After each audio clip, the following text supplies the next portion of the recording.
In recent years, the number of serious work-related accidents relating to quads, in particularly in agriculture and forestry, has given rise to great concern. A quad bike is a fantastic aid for farm work, as it's designed to cope with a wide variety of terrain types. But, if operated unsafely, it quickly creates significant risk of death or severe injury to the operator.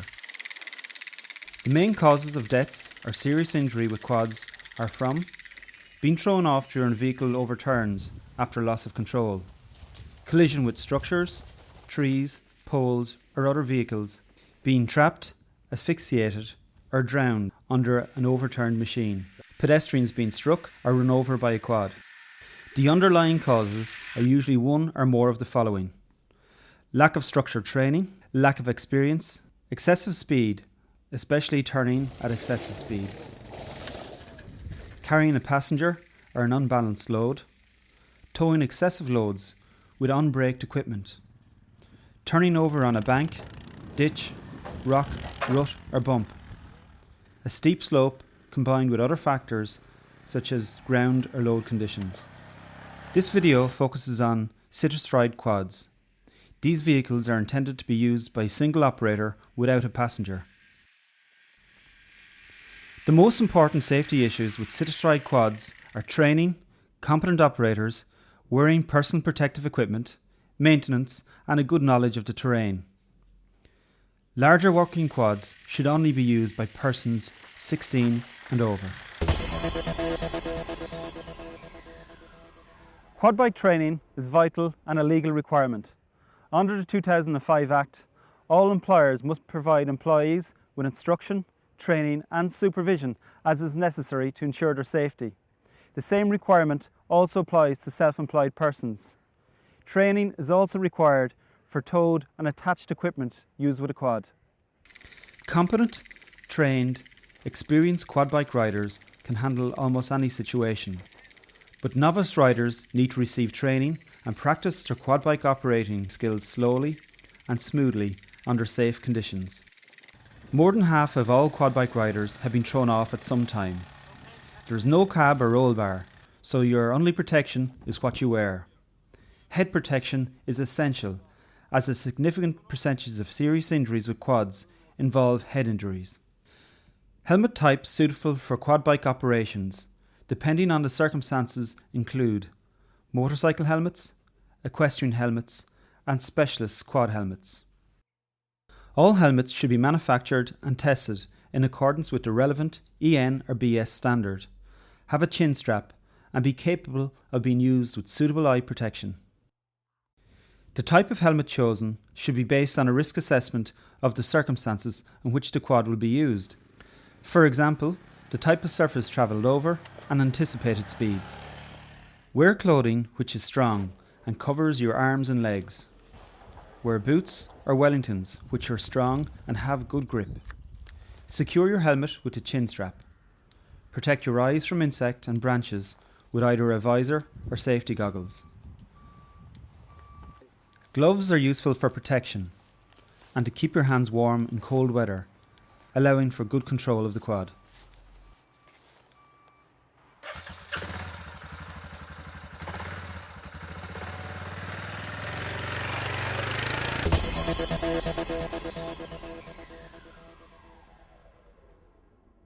When choosing a quad, it is important that you select a quad for the work intended and that it suits your physical dimensions. Some quads might be too large or too small. A good guideline is to see whether your buttocks are about 10 or 15 centimeters above the saddle when you're standing astride the quad using the footrest, and whether your thighs slope slightly downwards when you're seated. In general, riders should be older than 16 years before operating larger quads. Consult the safety symbols on the vehicle for manufacturer's specific age suitability. This label also features important safety information about the quad's intended use. Please read this label and follow all the instructions. Let's take a look at the controls and the basic safety aspects of quad operation. First up is the brakes. A quad has a front brake lever on the right handlebar, a rear brake pedal near the footrest, and a rear brake lever on the left handlebar. The rear parking brake is mainly located on the left handlebar, or next to the rear brake pedal. In this model, it is engaged by using the transmission lever. Many older quads on Irish farms at present have a manual transmission, and gears are shifted by using a foot-operated lever near the footrest. But most of the newer quad models have an automatic transmission. The throttle control is a thumb-operated lever located on the right handlebar. Other controls include an ignition switch, an engine cut-off switch, a fuel valve, a choke, starter, reverse gear where applicable, and various transmission types. It is important that you read your user manual and that you familiarise yourself with the operation of all the controls before riding the quad. Maintaining your quad in good condition and completing daily checks will help ensure that your vehicle is safe to use.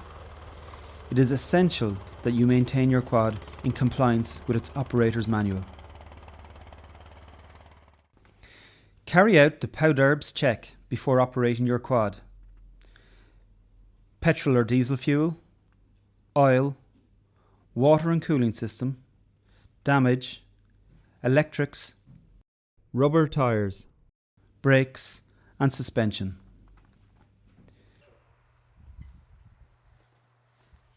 Check your fuel level, and in the absence of a gauge, be careful of fumes from the tank.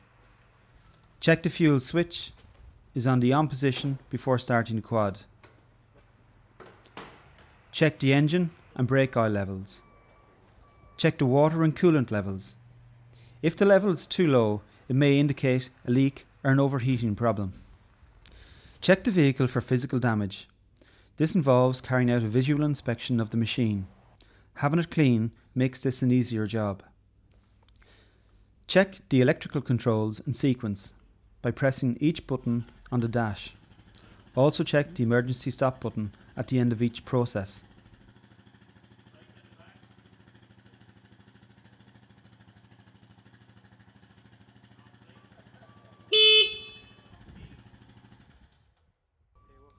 Visually check the tyre grip, as good grip is essential for safe operation. Quad tyres are the large balloon type and operate on very low air pressure, 3.5 to 6 psi, to allow the vehicle to travel easily on many types of surfaces. Check your user manual for the correct tyre pressure for your quad. Check the brakes by applying them carefully during operation. Avoid sudden braking. Check the suspension by manually bouncing the quad suspension. Generally, it should be quite stiff. Let's move on to the basics of riding a quad, beginning with mounting, starting up, switching off, and dismounting the quad. When mounting your quad, approach the machine from the side of choice, making a visual check of good tyre inflation. Grasp the handlebars firmly and put one foot on the footrest on the side you are mounting. Stand up and swing your other leg over the saddle and place your foot on the opposite footrest. Seat yourself approximately in the centre of the saddle and relax your arms, shoulders and elbows. Before starting the engine, check that the parking brake is on and that the transmission is in neutral. Then turn on the fuel valve. To start the engine, turn the ignition switch to the on position and check that the engine stop switches are either in the run position or on position. If the engine is cold, engage the choke, then start the engine. To stop the engine, first check that the parking brake is engaged. Next, put the engine stop switch in the off position. Check that the transmission is in neutral and switch the ignition off. To dismount, grasp the handlebars firmly, stand up on the footrests and swing your leg over the saddle while standing on the footrest on one side. Then put your feet on the ground, clear of the quad. Always remove the key and keep it in a safe place away from children.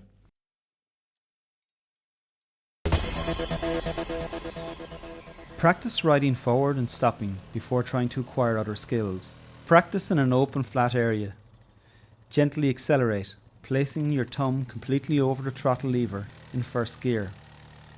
Release the throttle, squeeze the handbrakes and lightly press on the foot brake and bring the quad to a smooth stop.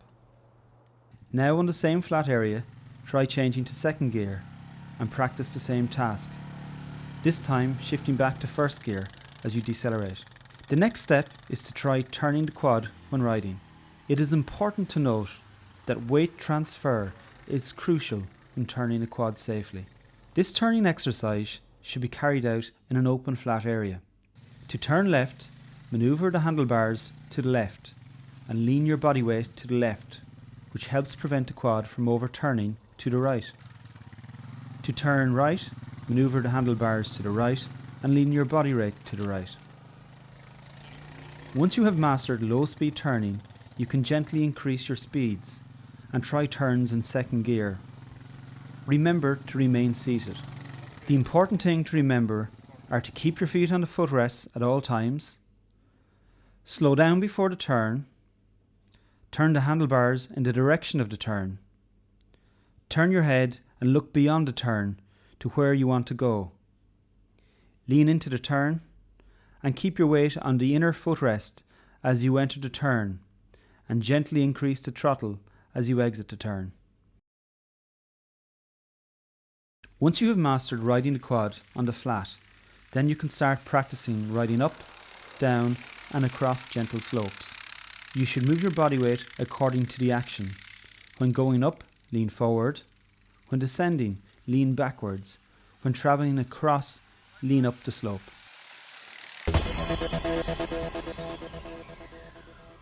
It should be noted that the following advice is no substitute for formal training. On sit-astride quads, the correct rider position is vital to operate them correctly. The position of the rider on the machine needs to be changed depending on the terrain and motion. Riders must have the ability to move and balance the momentum of the quad with their body weight. This weight transfer cannot be done when carrying passengers, and therefore passengers must never be carried. Riders should carefully plan all routes and all uses of the quad. Most quads have no differential. They have a solid rear axle and they handle differently to other machines when cornering. This means that when you turn, the quad bike will try to keep going straight. When cornering on a quad with no differential, or with the differential lock engaged, where your body weight needs to be positioned depends on how sharp the corner is and how fast you're going. The correct body position allows you to transfer your weight to the inside of the turn through the footrest while maintaining balance with the torso. This lets the inside wheel skid slightly, allowing the quad to make the turn properly. In this example, we can see the difference between a tractor with the rear differential operating and a tractor with the differential lock engaged. When riding across a slope, keep your weight on the uphill side of the quad. When going downhill, slide your weight backwards, select a low gear and use the engine braking, reducing the need to use the brakes.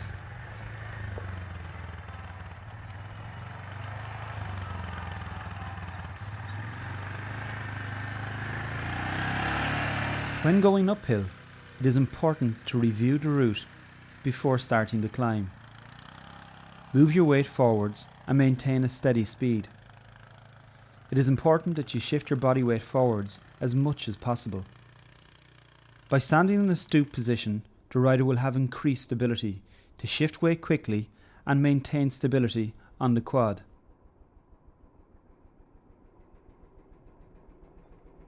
This style of riding, known as active riding, can prove to be more effective when travelling on rough ground and at faster speeds.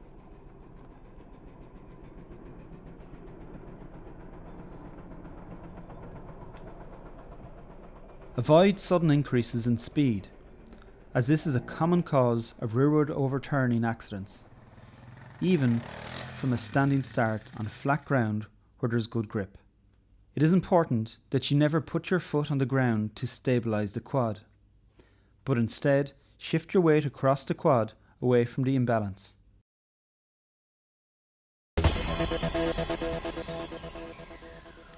Watercourses should only be crossed in the quad after an adequate risk assessment deems it safe to do so. Hazards such as the strength of the current, hidden obstacles and the depth of the water all cause significant risk.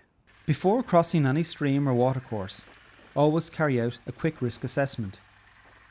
Firstly, check the depth of the water, including the soft bed, as a quad can't travel if the water level, including the depth of the soft riverbed, is above 1 foot high.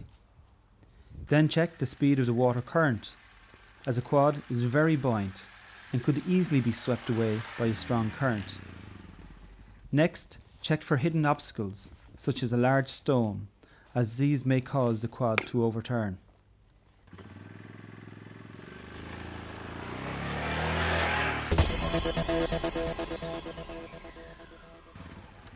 When planning a route, the easiest and safest route must always be selected. Whenever possible, you should travel straight up a hill and not across the face of a hill. And when descending a hill, you should try go straight down the hill and not at an angle across the face of the hill.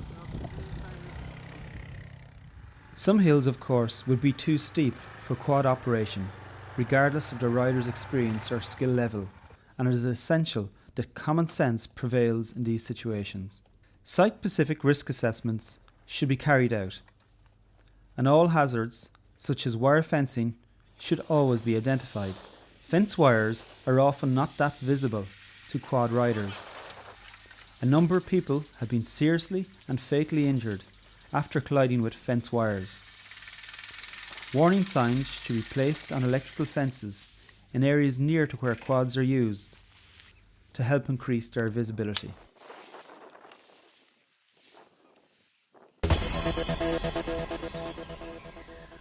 Ensure that all operators know the manufacturer's operating towing capacity and drawbar limit. Always operate within these requirements. Remember that your ability to control a quad by your body movement will be considerably reduced when carrying a load or towing a trailer.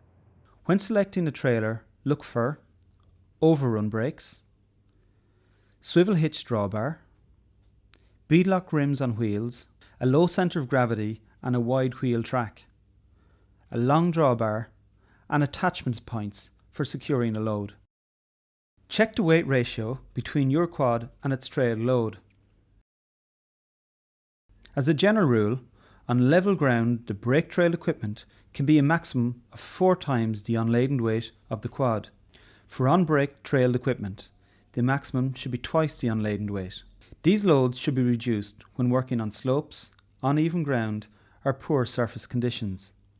Follow the manufacturer's advice for your particular machine. Weight transfer is also important. Stability and resistance to jackknifing is improved if some of the load is transferred onto the quad's drawbar. Approximately 10% of the gross weight of the loaded trailer is recommended, but this should not exceed the manufacturer's drawbar loading limit. Remember that weight transfer can change dramatically when you start going up a hill, downhill, or when liquid loads are involved. So always secure loads to prevent movement when travelling. When selecting mounted equipment, make sure that it's within the manufacturer's approved weight limit, with a low centre of gravity and controls which are easy to operate but do not create a hazard.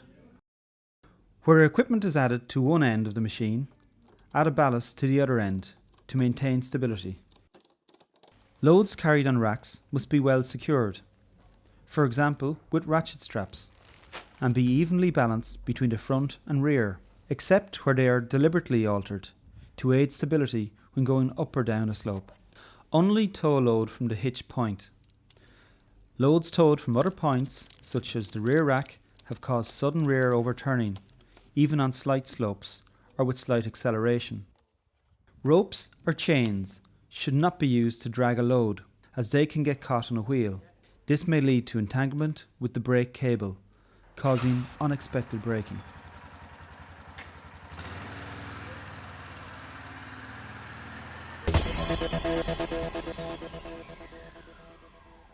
You are more likely to be exposed to spray drift on a quad than a tractor with a cab, so use a tractor whenever possible.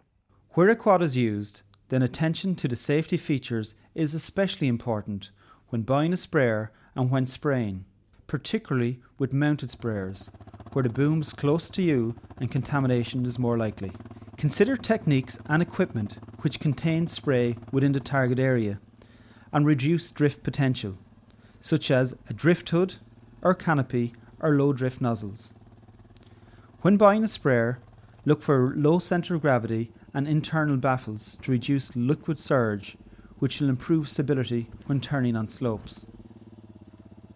Consider the distance of the boom from your seat, as the boom in front of the quad or close behind your seat could increase the risk of exposure to pesticides.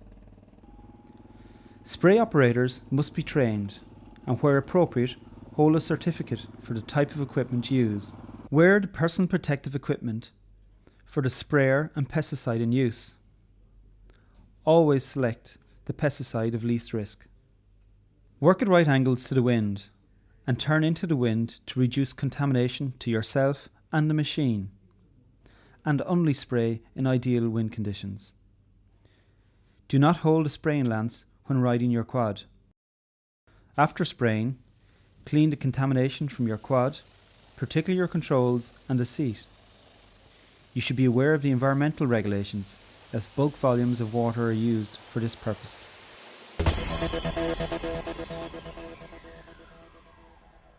Never carry a child as a passenger. It is illegal and it will reduce your ability to control the quad. Check the manufacturer's minimum age recommendations for your quad. The ratio of a child's weight to that of the quad is significant, as weight transfer is key to safe handling. All large quads require the operator to be over 16 years of age. In addition, the Code of Practice on Preventing Accidents to Children and Young Persons indicates that children under the age of 14 should not be allowed to drive or operate a self-propelled vehicle, including quads, on a farm. Children over 14 should only be allowed to operate a quad on a farm where conditions outlined in the Code of Practice are met. As you go through the cones, I want you to use weight transfer, go either side, okay? These conditions include adequate training and supervision.